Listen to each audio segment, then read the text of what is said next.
Up until this point, in all of your calculations, you've only been given the starting amount of one of the materials. You may have seen the word excess related to some of the other starting reactants. So those questions were all set up so that you would know what the limiting reagent was, even though it wasn't called that. The limiting reagent is the reactant that will determine the amount of product that can be produced in a reaction. So this is the substance that's completely used up during a reaction. Once it's used up, the reaction is going to stop. The excess reagent is the reactant that's supplied in a greater quantity than what is required according to the stoichiometry. So in questions previous, you haven't had to figure out which was which, but now you're going to have to. So you'll be given the amounts of both starting materials and need to figure out which is the limiting reagent, because that's the one that we want to carry forward in the calculations to figure out products. So in this first example, we're going to still start off the same way, which is to write a balanced equation. So we want to start with methane gas reacting with oxygen. So CH4 plus O2. And that's going to produce carbon dioxide and water.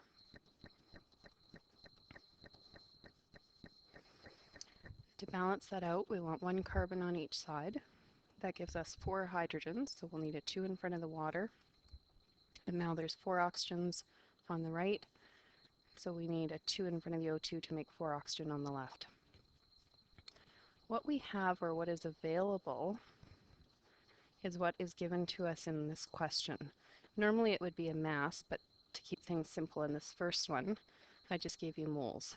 So 5 moles of methane and 12 moles of oxygen. From the balanced equation, we have a 1:2 ratio of methane to oxygen. So we need twice as much oxygen as methane. And according to the amounts that I gave you, we have more than twice the amount of oxygen. So if we doubled the 5 moles of methane, that would say that we need 10 moles of oxygen. We have 12, so we've got lots of extra. So that means that the methane is the limiting reagent, and the oxygen is excess. We have more than what we need. Knowing that the methane is the limiting reagent, we can now carry on for the calculation, which was to figure out moles of water. So moles of water is going to be the 5 moles of CH4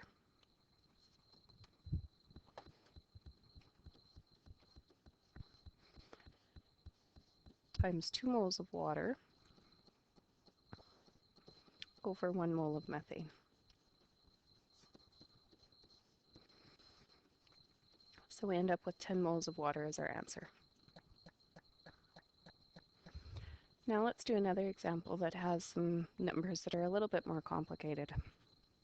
For this example, we want to determine the mass of the precipitate that will form when 100 milliliters of 0.3 barium nitrate is mixed with 125 milliliters of 0.2 ammonium phosphate. So again, we need our balanced equation. So barium nitrate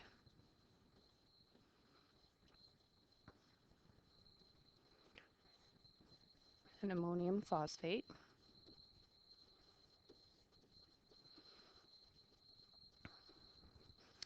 And that's going to produce barium phosphate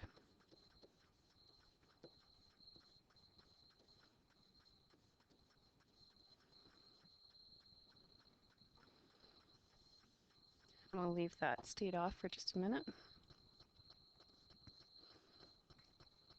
And ammonium nitrate, NH4NO3. Looking at your solubility table, you should see that ammonium nitrate is soluble and barium phosphate will form a solid. So that's the precipitate that we're forming. And when we balance, we need a 3, 2, 1, and 6. From the question, we know the volume and concentration of both of our solutions. So our volume is 100 milliliters for the barium nitrate. Concentration is 0.3 moles per liter. And we also know the volume and concentration for the ammonium phosphate, 125 milliliters and 0.2 moles per liter. So that means for both of our starting reactants, we can calculate the number of moles that we have. So moles will be 0.3 moles per liter for the barium nitrate times 0.1 liters, and that will give us 0.03 moles. And for the ammonium nitrate, 0.2 moles per liter times 0.125 liters.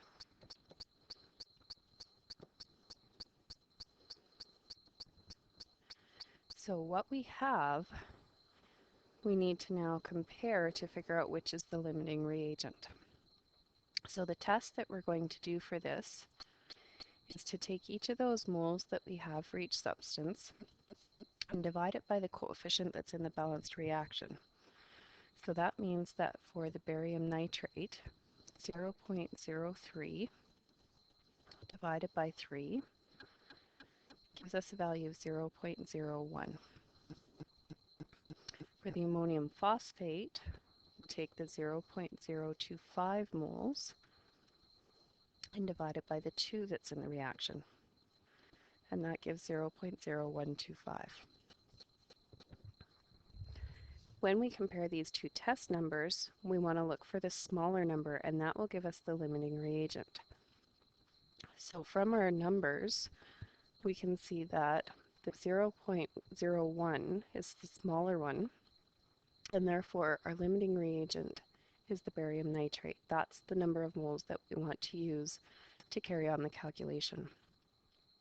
So starting with the number of moles of that substance that we have, which we already calculated, now we can calculate the mass of the precipitate. So the mass of the barium phosphate, we start with 0.03 moles of barium nitrate, multiply it by the molar ratio. So what we're looking for goes on top. So that's 1 mole of barium phosphate over the known. So that's 3 moles of the barium nitrate. And because we want mass, we'll also multiply by the molar mass, which is 506.96 grams per mole. So that comes out to 5.07 grams. Let's try one more example.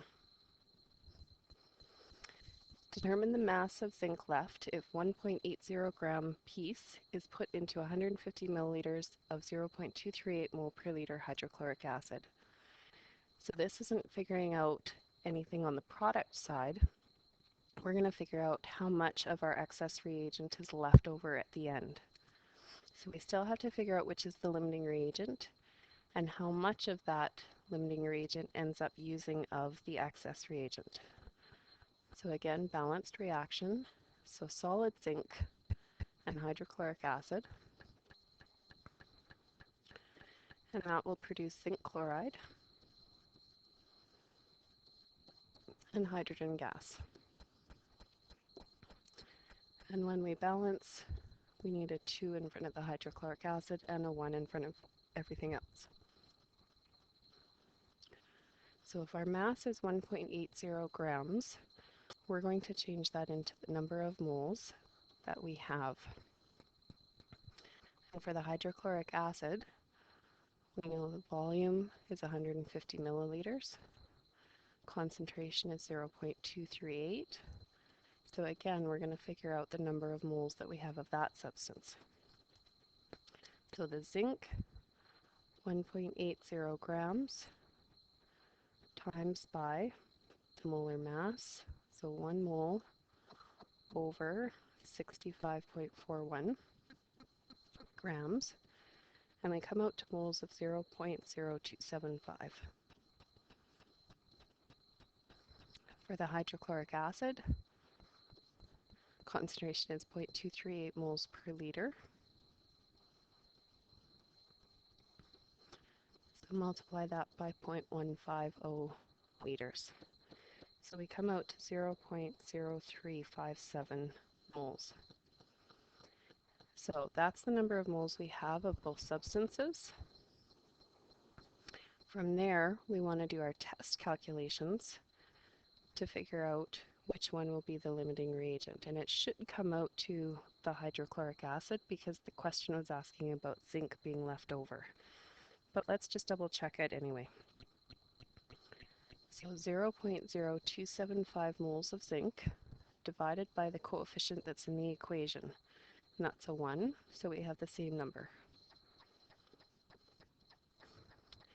If we do the hydrochloric acid, 0.0357, divide that by 2 for the coefficient, we get 0.01785. And comparing the two now for the test numbers, we see that the hydrochloric acid number is smaller, so that's the limiting reagent. So to figure out the mass of zinc that's left over, the first thing we need to do is actually figure out the mass of zinc that was used in the reaction.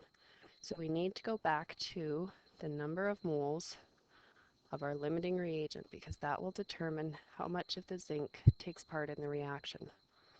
So the mass of zinc that was used is going to be based on the limiting reagent of the hydrochloric acid, so 0.0357 moles of HCl, times by the molar ratio, so 1 mole of zinc for every 2 moles of HCl, and multiplied by the molar mass, 65.41 grams per mole, and we get the mass of zinc that was used as 1.167 grams. So that's the mass of zinc that was used. To get the mass that was left over, we just subtract from the starting, which was 1.8 grams.